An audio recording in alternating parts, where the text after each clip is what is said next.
Nous venons de terminer, bientôt, dans quelques heures, la campagne électorale va prendre fin. Il était nécessaire, avant que nous n'allions dimanche voter, que nous fassions le point de l'étape que nous venons de parcourir. Nous avons parcouru tout Pointe-Noire, plutôt Lumumba, mètre carré par mètre carré.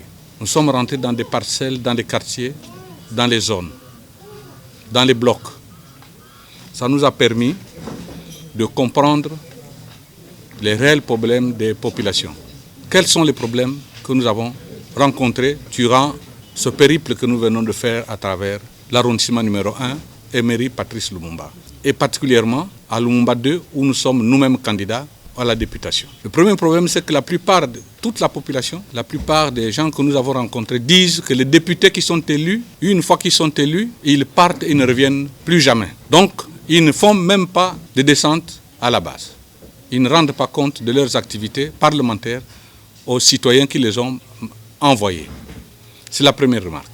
La deuxième remarque, c'est que peu sont ceux qui voudraient participer encore à cette compétition parce que pour eux c'est une farce, étant donné que ceux qui y vont souvent ne rendent pas leur devoir. Par rapport à cela, ces deux principales remarques que nous avons eues à prendre de nos concitoyens qui en ont le devoir et le droit et ceux qui ont le pouvoir. Nous pensons que le député de demain devrait changer de configuration, sinon de face, et même mieux de manière de faire. Nous devons avoir des députés qui sont capables d'intervenir à l'Assemblée. De toutes les façons, c'est un Parlement, donc parlementer, et contrôler efficacement l'action du gouvernement et revenir, rendre compte, sinon que recueillir auprès des populations les problèmes, leurs problèmes et les ramener au Parlement. C'est ce qui ferait l'objet des lois et règlements de la République. Il s'avère malheureusement que nos députés n'agissent pas de cette manière-là.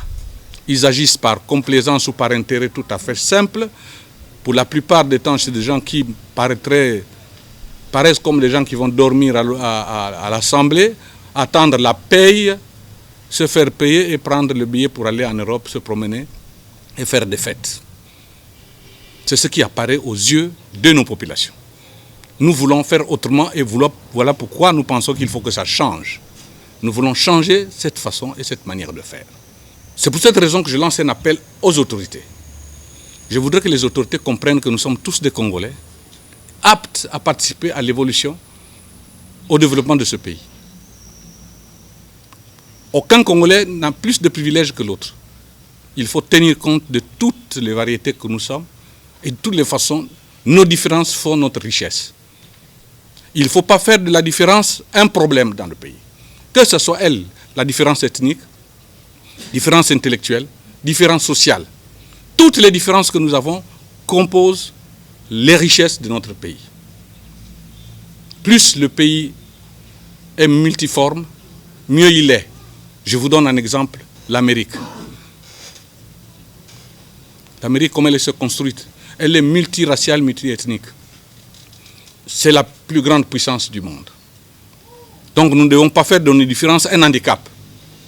Voilà le premier constat que je voudrais faire. C'est pour cette raison que je n'accepte pas tous ceux qui pensent que le territoire, le fait d'y habiter ou d'y naître, devient un patrimoine d'une partie de la population, fût-elle autochtone.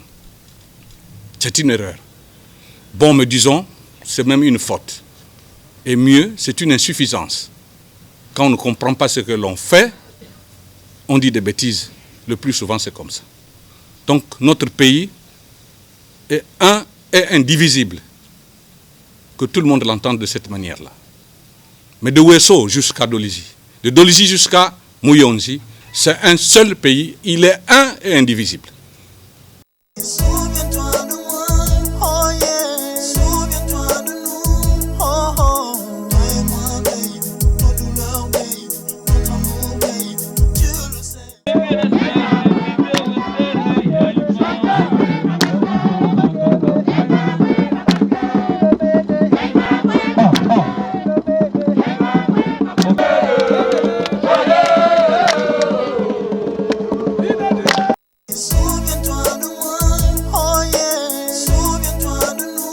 oh oh, toi et moi.